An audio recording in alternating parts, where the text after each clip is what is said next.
Hello. Hello, and welcome to Environmental with Dandelion. This is where we deep dive into issues around sustainability, and we are your hosts and the founders of Dandelion Branding, Court and Ob. Hello. It's 2025, and we decided to shake things up a little bit, per usual. So you should still expect an episode every first and third Wednesday of the month, but instead of guests every time, one of our monthly episodes is going to be dedicated to us chatting about interesting updates in the sustainability world. That's right. And in this episode, we're going to share the latest details on a permanent solution to carbon storage, a hot take on ocean cleanups, and the real human legacy. Science Direct did a research, it's longitudinal, it's 15 years, it's what they have, on whether or not carbon or biochar could store carbon permanently. Mm-hmm. Because people were concerned it's going to break down, it's going to re-release the carbon. It's not a great solution. Which I actually didn't even fully know that this issue was happening. I just thought, cool, we can store carbon this way. They did this longitudinal study and found out that after 15 years, there was the same amount of carbon in the soil as there was 15 years ago in the original test.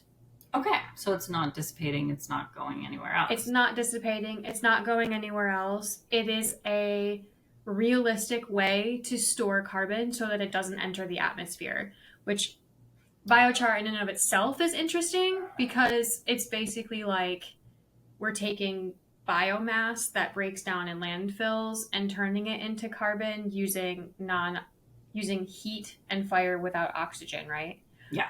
But what I find really interesting about that is there are a lot of companies right now that are pulling carbon out of the air. So if we can pull carbon out of the air and put it in the ground, it's just carbon, right? It's the same as it was with biochar, but now it pulls it from the air instead of from another biosource.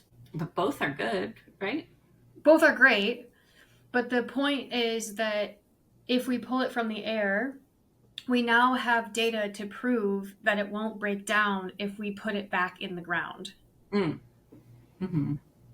If we it's not a mineral that plants utilize at all. Carbon dioxide, when it is like in air form, is what plants breathe. Mm-hmm. But carbon as a solid mineral is basically an inert. So it can hang out in the soils and no adverse effects on the soil. In fact, it's actually beneficial because it's really good for it. It creates air. Yeah. Yeah. If you want to learn about biochar, you can go look at our Freddie Catlow episodes. He's wonderful. Shout out, Freddie. Yeah. Plan Boo. Really cool. Plan Boo. Really cool. They're doing some very creative stuff. Yeah. Fantastic. That's the update on biochar. It's permanent. So not cool. Huge. Yeah. Not a huge news article or anything, but just great. I mean, to have any sort of definitive answer on something like that, though, is incredible movement, right? Yeah. Right. Yeah. That shows, that studies are happening, that, people are paying attention to this, and that you can prove it, right? That's evidence is what I think a lot of people need. That there's a real solution. Exactly. Yeah. Exactly. There's a real solution. We can take something. We can. It's great news. Love it. Yes. Another article is a different topic, but some interesting scientists out there are saying that maybe we don't need to clean up ocean plastic. Okay, hot take though. What is that? This is an article from earth.com. Is where we found it. And it's basically just, they're saying that plastic that is like swirling around in the ocean is sort of creating its own little ecosystem space. Very interesting. Right. So like their argument is essentially by trying to go and kind of dredge the ocean to find that plastic, we are then essentially disturbing some of these ecosystems that have adapted to live amongst the garbage. Oh my God. If I wasn't stressed about plastic before, like this does it for me. Because I think we've consistently said that the earth will be okay, but we are just trashing it for humanity. And I feel like this is the example of that. This is because the planet is just sort of like, oh, you gave me something new? Okay, I'm going to use that. Right. I think it's crazy to observe the earth adjusting itself and like adapting to a bad situation and just be like, oh, cool, we don't have to fix it. That'd be like going to like look at like what was the where did that nuclear thing happen in Chernobyl? It's like going, right. There are animals and plant life that have adapted to the amount of radiation in Chernobyl. Do we want that to happen? Like, do we want to just be like, oh, cool? Like, that does not mean that we shouldn't try to address the root issue just because life can adapt. Like, I'm not pro blowing shit up with radiation or like whatever, but no. I'm also not pro just like throwing plastic on the side of the road. Like, don't do that. But like the damage has been done. We should stop making more damage, but in the meantime, recognize the beauty and like absolute incredibleness. Is that a word? That of I'm really inspired by this story, that there are just ecosystems that have just like in like little tiny protozoa or whatever, just living in the plastic, living its best life. And I'm not surprised at all. I am not surprised by this news story at all because it makes sense, especially in the ocean, man. The ocean is where evolution happens. We all used to be fish. Darwin fish are a thing. Like that, it's just what I believe. No, that's not even a belief. That's science. Science is that we all crawled out of the ocean, y'all. Right. Things are constantly adapting down there and really everywhere. But I mean, okay, but like what is your opinion on these scientists' opinion on whether or not we should actually stop because we could be upsetting a new ecosystem that has arisen there? I agree with them. Wow. Like, I agree with them. I think, like... Let it lay. Like, let it be? Yeah, I think stop polluting, but, like, let that be part of the Earth's story and humanity's story is just, like, we fucked up for a while. We spent 150 years making this big pollution. It's going to be a layer in our stratosphere. That's not the right word. Stratosphere. It's going to be a layer in whatever. The sphere. It's going to be a layer in the planet where things are just plastic. And we're going to evolve from it. And I think that way because I think about other inert, and like not that plastic is an inert substance, but it kind of is. Like silica is one of the Earth's most abundant minerals, but it's actually not useful internally, but it is extremely abundant. And I kind of feel that way about plastic. It's inert. It's just floating around. It'll figure itself out. It'll get everywhere. It's extremely abundant, but it just it doesn't break down. It's just sort of there. And maybe that's crazy, but it's part of the planet now, and there's literally nothing we should do about it. And I kind of feel like we should just accept that and also, like, maybe stop doing it, though. Like, just stop. Sure. that's easier said than done, that part. Yeah. Well, cleaning it up is also easier said than done. Surely, yeah, but these processes are already sort of in place to clean it up. Cat's out of the bag. Businesses that rely on the post-consumer waste that is found in order to create their products, and these are sustainable. I think found post-consumer waste is not the same as an ecosystem of things in the middle of the ocean. But isn't that where we're sourcing a lot of the post-consumer waste that does get used in? I don't know the answer to that question, actually. I actually don't either. I don't know I think it depends on brands, right? Sometimes there's a lot that like washes up on the beach. You should clean that shit up. There's a lot that's like just in a river. We should stop polluting those rivers and also like get it out of the river if we can see it. But I think specifically this article is talking about like ocean plastic and the stuff that's in the middle of the ocean, kind of like chilling in the middle.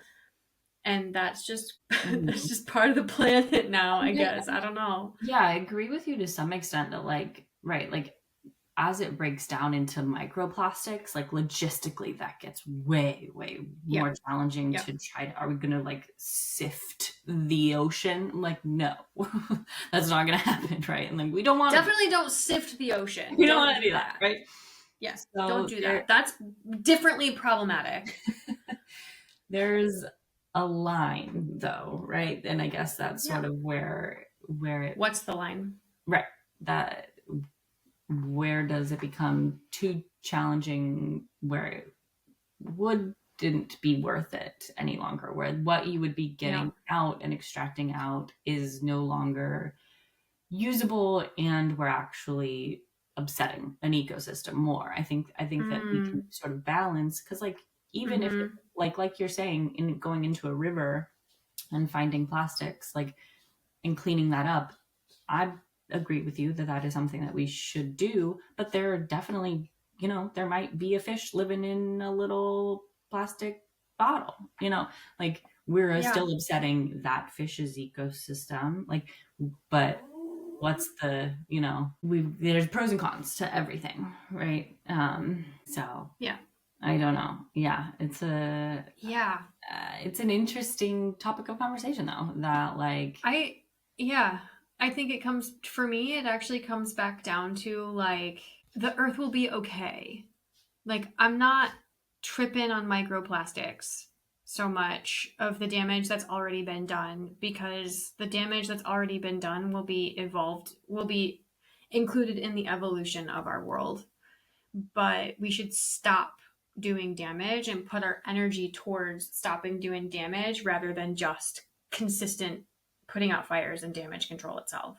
Because not that we don't need to do damage control, because we do, but if we put our energies towards fixing the problem rather than just finding a solution to a problem, then you know what I mean? Yeah, I think that that's sort of fundamentally been the flaw of a lot of recycling in general, was that the solution is always put at the end, right? And then that doesn't actually address any sort of root issue of like virgin plastic production, plastic use in general, and like its use at the beginning of the manufacturing process, I suppose. What has been done at that end, right? I agree. I think that a lot of organizations have come up to try to address the issue of cleanup, which is phenomenal. We do need thank you. But at the same time, are they working to, I don't know. Yeah. How can an organization, a nonprofit organization, like actually try to create that fundamental shift in how business and industries are producing things with virgin plastic, or even if they say that a portion is like recycled plastic or whatever, you're still gonna end up, if you're using plastic, there's a very high chance that you're gonna end up as part of the plastic soup in the world? Like, are you thinking about Mm-hmm. the cradle to grave of your business? And if not, why not? Like, that needs to change before anything else can change. Well, that needs to change before we can really come up with solutions to things like cleanups. They're helpful, but like, yeah, you're not. If I'm cleaning up plastic over here, but it's just like continuing to come over here, that's not going to help anything. Yeah, but there's no one stopping you doing a cleanup, right? Like, it's a lot easier to just try to come up with an end solution like that. Yeah. Than to try to address, right? Because what is the alternative to single-use plastics? It's challenging. It is challenging, like, for sure. It's challenging, and it has to be a per product solution. But I would say that we're 100% plastic free. I think we are entirely too. No, plastic exists. We can't put the cat back in the bag. No, that's the thing. Yeah. You ever tried to put a cat in a bag? It's really hard. But I imagine don't. It's the claws not recommended. Flailing, right? I don't want to do that. I want to get scratched, but like, I'll hold the bag. Like, I will be I will be a holder of the bag, like, I want to support that happening. Yeah. That's not a singular. Yeah. It's not an individual task, It's That's not. just where the We need to come together to get the cat in the bag. Yeah. Yes. This cat is too angry. This is a big, mean cat. It's not a good cat. It's a tiger. Let's be honest. His claws are brutal, dude. Yeah. Their claws, and like But to that point, and to the point that I was making earlier about, like, the earth will be okay, and this will just be part of the layer that we'll be in. There's another article that we talked about, that we want to talk about, from the Cool Down, about how new science is finding microplastics everywhere. That's not news, but what is news is that it's becoming part of our sedimentary rock. So literally, actually, it's going to be part of our rock layer. Like, when people do carbon dating, that you're going to find, like, I don't know why this is so exciting and cool to me, but I don't know. I think it's cool. We will find plastic in the carbon dating now. It's like an official part of rocks and our rock layer, and it's kind of ugly and bad and stupid, but something about that feels so, like, grounding, that humanity has such a real impact on our planet. And while I can, like, see it if I look around, and I know that intrinsically because humans have a huge impact, we just do. Something about it being part of the layers of the rock of our world, of our earth, hits me really deeply. And it's plastic, and that's ugly, and I'm a little embarrassed. But, like, that's the human legacy at this point, is plastic. Yeah, for the last couple generations, definitely. Yeah. I mean, it's our literal footprint now. It is the like. Yeah, I mean, if you were to think of a material that represents the last, I don't know, 100 years of innovation, it's probably going to be plastics. It's probably plastic. Unfortunately. I want to say steel just because I want to be that girl, but it's not. I think that got the ball rolling, steel, right? And that Industrial Revolution, for sure. But then... but then oil happened, and then blah, plastic. Plastic everywhere. Can you imagine being, like, a carbon dater human in 10,000 years, and they, like, put their little slicer down into the planet, and they pull out, like, part of a t-shirt? How weird would that be when they're like doing, they're like looking at it under a microscope and it's like, yeah, these primitive humans, your ancestors. I find it really hard to believe that humans will exist 10,000 years from now, but I hope not. You hope that what? You hope that they do or don't. I think the rate we're going, man, we're going to be putting the Earth in humans suck. Rough situations. I think with I think climate is going to get to a point where humans don't exist in the same way as we do currently on this planet. But so I don't know if there are going to be scientists that do carbon dating in the same way that we do it now. But maybe it will start over again, you know? Yeah. Because human species is super hard to kill. I was going to say, remember that time we went through an ice age, but I don't, but I know that it happened. Like, I don't remember that. But, like, my ancestors do, and so do yours. Like, humans are harder to kill than cockroaches, man. Like, I think humans will exist in 10,000 years, but I don't necessarily think we're immune to eras of extinction. Yeah. Maybe like underground or something. So, and there's so many dystopian, like, sci-fi things that we say, oh, that's science fiction. There are so many science fiction things that come true. I don't know. Mm-hmm. Yeah. Yes, it is. Yes.